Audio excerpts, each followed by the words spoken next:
오늘도 반갑습니다. 맛있는 글씨 글맛입니다. 오늘 공부할 주제는 손톱입니다. 간질간질할 때는 시원하게 긁어야 하죠. 손톱이 필수입니다. 그런데 손톱을 이해하기 전에 손을 먼저 알아야 하는데요. 손은 이런 모양이 변해서 손수가 되었는데 이렇게 생긴 모양도 손을 뜻합니다. 이랬던 모양은 변해서 지금 또 우의 자형으로 바뀐 거예요. 이걸 먼저 알아두세요. 손톱이란 뜻을 가진 글자는 우리가 잘 아는 손톱조가 있습니다. 이렇게 생겼는데 단독으로 사용하기보다는 글자 맨 위에 위치하면서 이런 모양으로 바뀌어 쓰고 있죠. 원래 모양은 이랬습니다. 갑골문에서는 새의 발톱을 본뜬 모양이었고 옛 글자 모양에서 손끝을 강조한 형태도 있었어요. 시간이 흘러 자형이 변하면서 지금의 손톱조 모양으로 자리 잡았습니다. 손톱이나 발톱을 뜻하는 글자로는 소축도 있습니다. 우린 이걸 소축이라고 부르지만 원래는 손톱, 발톱을 본뜬 글자로 뭔가를 잡은 뜻이었다가 지금 자형으로 바뀌었습니다. 그리고 후대에 십이지지를 뜻하는 한자로 차용되면서 소의 자리에 들어가서 소축이라고 부르는 것뿐이에요. 한편 손톱조의 옛 글자 중에서 이렇게 생긴 것도 있었어요. 손을 그린 모양의 손끝, 손톱을 강조했던 모양인데 이게 기울어지면서 이런 모양이 된 거예요. 그래서 또 우에 점이 2개가 붙은 모양입니다. 이것도 손톱을 뜻한다는 점 아시면 되겠습니다. 오늘은 이렇게 손톱을 뜻하는 3가지 형태가 들어간 글자들을 알아볼 텐데요. 손톱이기 때문에 손이라는 뜻, 잡거나 긁거나 혹은 집게 등의 뜻을 가집니다. 이 점 기억하시고 오늘의 글자 여행 시작하겠습니다. 오늘은 어려운 글자부터 해결하고 갈게요. 먼저 소축이 들어간 글자 중에서 이런 글자가 있습니다. 이건 실사, 가는 실 몇과 소축이 만난 형태로 소축이 손톱을 의미한다면 손끝을 실로 묶는 의미를 가졌겠죠. 우린 이걸 맺을 뉴라고 부릅니다. 묶어서 연결시킨다는 뜻입니다. 유대감이라는 말 자주 쓰죠. 깊은 유대감을 형성했다, 유대감을 느꼈다 이렇게 쓰는데 맺을 뉴와 띠대, 즉 끈과 띠로 뭉쳐진 연결된 뜻으로 쓰고 있습니다. 2번째 글자 보겠습니다.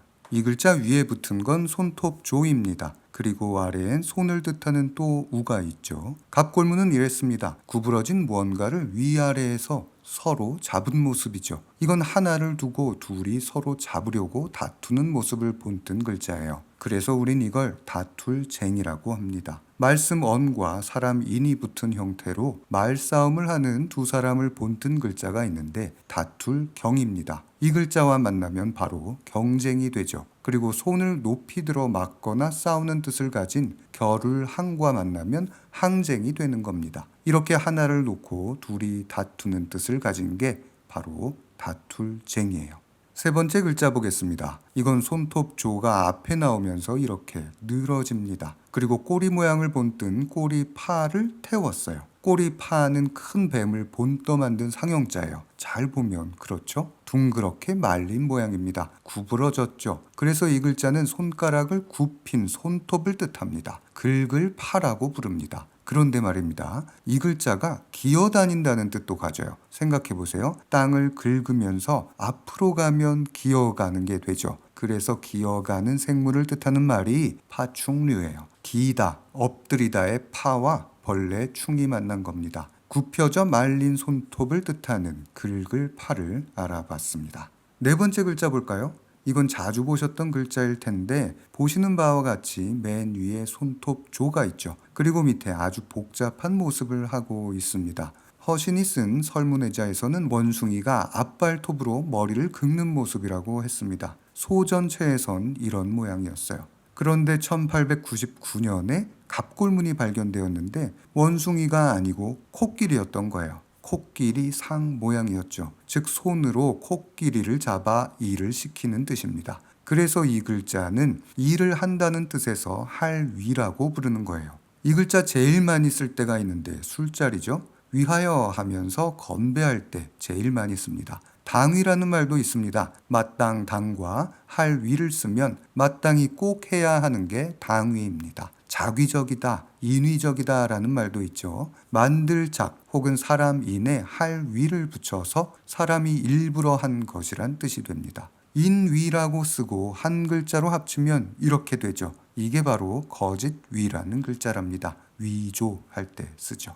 다섯 번째 손톱 글자 보겠습니다. 좀 어지러운 글자인데요. 이렇게 씁니다. 손톱 조가 달린 어지러운 글자 옆에 새 을이 붙은 거예요. 새 을은 구부러진 사물을 본뜬 글자죠. 이 글자 원래는 이랬습니다. 엉클어진 실타래를 손으로 잡은 모습이었어요. 위에 손톱 조가 있어서 손이고 아래에 또 우가 있어서 손이에요. 이 글자를 어지러울 란이라고 부릅니다. 이 글자 하나로도 충분한데 여기에 구부러진 뜻에 새 을이 붙어서 뜻을 강조한 지금의 형태가 되었습니다. 이 글자 정말 많이 씁니다. 움직일 동을 붙여서 어지럽게 움직이는 난동, 그리고 떠날 리를 붙여서 어지럽게 흩어지고 복잡한 상황의 난리에도 씁니다. 섞일잡이라는 글자와도 잘 어울려서 서로 호환이 되는데요. 합치면 난잡이 되고 혼잡한 뜻으로 섞일잡 대신 어지러울 란을 넣으면 혼란이 됩니다.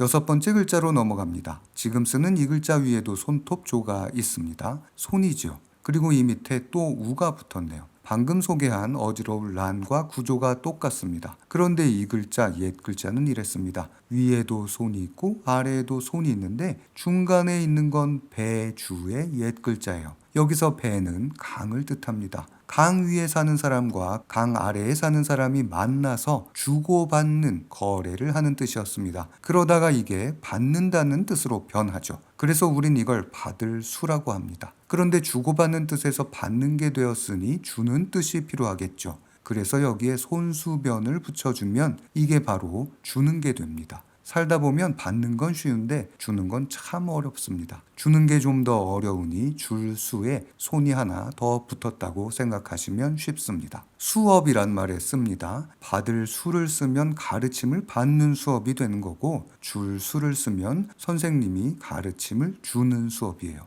그럼 교수님의 쓰는 수는 뭘까요? 가르침을 주는 사람이니까 손수가 붙은 줄 수를 씁니다. 일곱 번째 글자 보겠습니다. 이렇게 생긴 건 대나무 죽이 짧게 변한 겁니다. 그리고 이 아래에 손톱조가 붙었어요. 이건 조리조라는 글자인데요. 대나무로 엮은 광주리를 뜻하는데 손톱조가 있으니 손 모양입니다. 지금은 별로 안 쓰지만 복조리라는 말이 있죠. 젊으신 분들은 잘 모를 텐데 설날이 되면 벽에 조리를 걸어두고 복을 빌었죠. 그래서 복조리라고 부릅니다. 조리는 원래 쌀에서 돌을 걸러내는 도구죠. 엄밀히 말하면 돌이 섞인 쌀에서 쌀만 건져내는 겁니다. 이런저런 일들이 많이 생길 텐데 좋은 일, 복된 일만 생기라고 복조리를 걸어두는 우리나라 고유의 미풍양속이었답니다. 여덟 번째 글자 볼까요? 지금부터는 손톱조에 옛 글자가 붙은 형태예요. 이렇게 또 우처럼 생겼는데 손끝, 손톱을 뜻하는 점이 두 개가 붙었습니다. 이 밑에 벌레를 뜻하는 벌레회가 붙어요. 이건 벼룩조라고 합니다. 손톱으로 핥히는 벌레, 즉 무는 벌레라는 뜻에서 손톱조를 붙였을 거예요. 자주 쓰는 한자도 아니고 단어도 별로 없지만 이걸 알아야 다음에 소개하는 글자를 이해하기 쉽습니다. 아홉 번째 글자로 넘어가서 이번엔 손수변이 먼저 나오고 이 옆에 방금 소개했던 벼룩조가 붙었습니다. 이게 벼룩인 걸 안 이상 우린 쉽게 풀 수 있습니다. 벼룩이 물었어요. 그리고 손으로 긁습니다. 이 글자가 그래서 긁을소라는 글자예요. 간지러워서 막 긁고 싶은 충동이 일어나는 증상을 소양증이라고 합니다. 가려울 양을 씁니다. 줄여서 양을 넣어서 이렇게 쓰기도 합니다. 재미있는 사자성어에 쓰는데 두양소근이라는 말이 있어요. 머리 두와 가려울 양을 써서 머리가 가렵다는 뜻이고 소근은 지금 소개한 긁을소와 뒤꿈치 근을 써서 뒤꿈치를 긁는다는 뜻입니다. 즉 머리가 가려운데 발을 긁는다는 뜻으로 아무 도움 안 되는 엉뚱한 행동을 일컬어 쓰는 말입니다. 마지막 열 번째 글자입니다. 이번엔 마가 이렇게 먼저 나옵니다. 그리고 이 옆에 벼룩조가 붙었습니다. 아까는 벼룩이 물어서 긁는 건데 말에 벼룩이 붙었어요. 이건 벼룩이 말을 문 겁니다. 말도 간지럽겠죠. 그럼 말이 가만히 있지 못하고 이리저리 뛸 거예요. 낑낑거리며 소동을 일으킬 수도 있습니다. 그래서 이게 바로 떠들소라는 글자가 됩니다. 오늘 소개했던 글자 중에 어지러울 란이 있었는데 이 글자를 뒤에 붙여주면 시끄럽고 어지러워 정신없는 소란이 되고 소리 음을 붙여주면 시끄러운 소리 소음이 되는 것이랍니다. 이 밖에도 시끌시끌한 뜻으로 소요라는 말도 있는데 여러 사람이 모여 소란을 피우며 떠드는 게 소요예요. 소요죄라는 말도 있습니다. 오늘은 이렇게 손톱의 뜻에서 손으로 잡는 뜻, 긁는 뜻을 가진 글자들을 알아봤습니다. 다소 어려울 수도 있지만 우리 주변에서 자주 쓰고 있는 글자란 점 알아두시고 복습 많이 하시길 바랍니다. 전 더 좋은 영상 준비해서 여러분 찾아오겠습니다. 오늘도 감사합니다. 맛있는 글씨 글맛입니다.